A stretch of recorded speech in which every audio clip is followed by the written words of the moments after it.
शांति। आज हम आप लोग के सामने एक महत्वपूर्ण विषय लेकर आए हैं और उस पर हम कुछ आवश्यक बातों पर चर्चा करेंगे और वो है पढ़ाई। देखिए, आज हर माता पिता चाह रहे हैं कि हमारे बच्चे अच्छे से पढ़े, मन लगाकर पढ़े ताकि वो जीवन में सफलता प्राप्त करें। बच्चे जो बड़े हो गए हैं वो चाहते हैं कि हमारे जीवन में सफलता जल्दी हाथ लग जाए।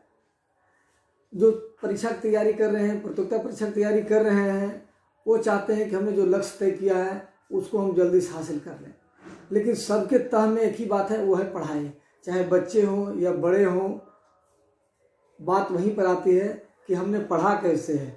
हम जितने बेहतर ढंग से पढ़ाई किया है उतना जल्द परिणाम दिखता है। जितना हम पढ़ाई में बेहतरी लाने में विलम्ब किया है उतना ही हमें परिणाम मिलने में विलम्ब होता है। ये मेरा व्यक्तिगत जीवन का अनुभव है और साथ में हमारे अपने बच्चों ने जो उन्होंने हासिल किया, अन्य बच्चे जो हासिल किया है, और सब जब हम देखते हैं तो हम जो निष्कर्ष पर पहुंचते हैं और वो वही है कि पढ़ने की कला।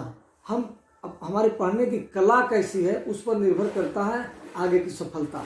तो हम आज बातें करेंगे कि हमारी पढ़ाई कैसी होनी चाहिए।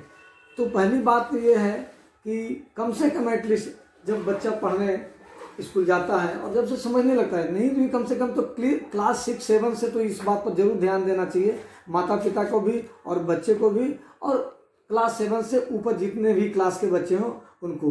पहला कि क्लास में जो भी पढ़ाई होती है उस पर हमें पूरा ध्यान देना है। जब भी क्लास में टीचर आते हैं उस समय जो भी पढ़ा रहे हैं हमको पूरा ध्यान देना है कि वो क्या पढ़ा रहे हैं।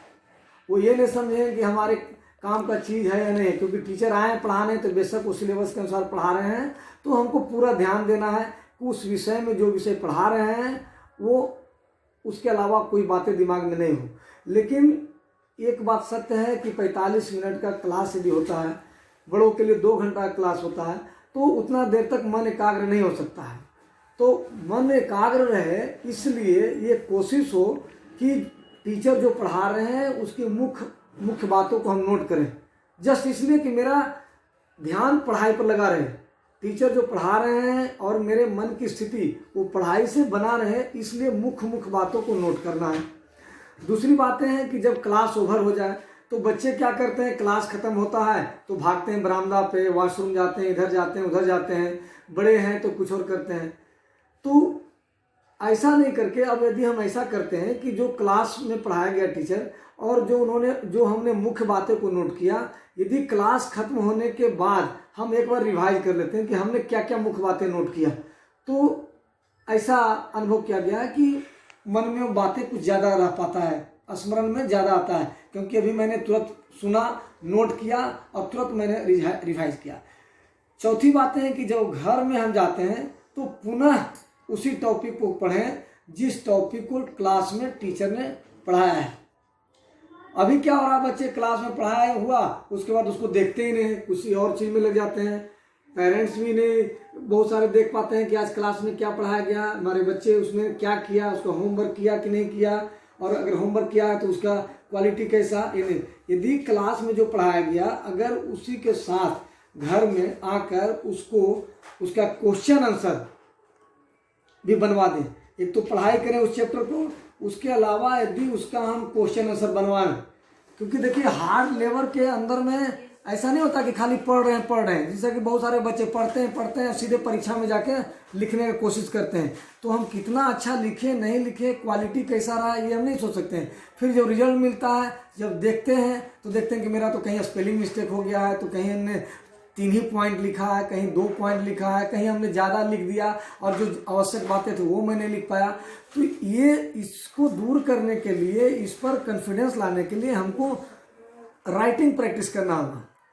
तो हम जो क्लास में सुने, उसको जो नोट किया, उसको फिर घर में आके उसी टॉपिक को पढ़ते हैं, फिर उसका हम क्वेश्चन आंसर बनाते हैं, फिर क्वेश्चन आंसर बना के फिर उसी चीज़ को हम याद करते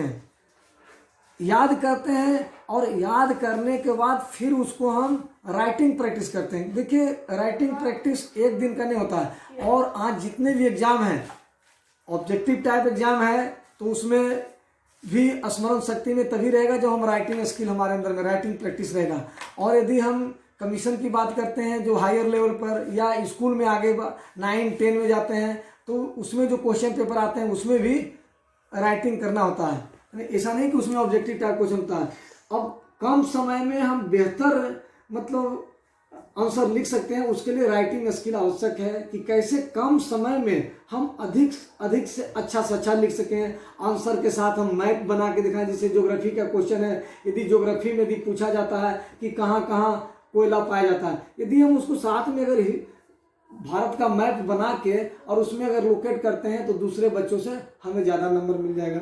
इसी तरह कई ऐसी चीज़ें, कहीं पर डायग्राम बना के दिखा सकते हैं। यदि फोटोसिंथेसिस बोलता है तो उसका हम चित्र बना के दिखाते हैं। तो ये तभी होगा जब हम शुरू से ही प्रैक्टिस करेंगे लिखने का और उसको ड्राइंग करने का। तो यहाँ पर बात आती है कि राइटिंग प्रैक्टिस। उसके बाद फिर इसके बाद की बात आती है टेस्ट देने का। देखिए बच्चों में ये टेस्ट देने की, आगे जाकर उनको टेस्ट का सामना करना पड़ता है। तो टेस्ट में पैसा तो भरते हैं लेकिन टेस्ट नहीं देते हैं, क्योंकि रिजल्ट खराब होने लगता है।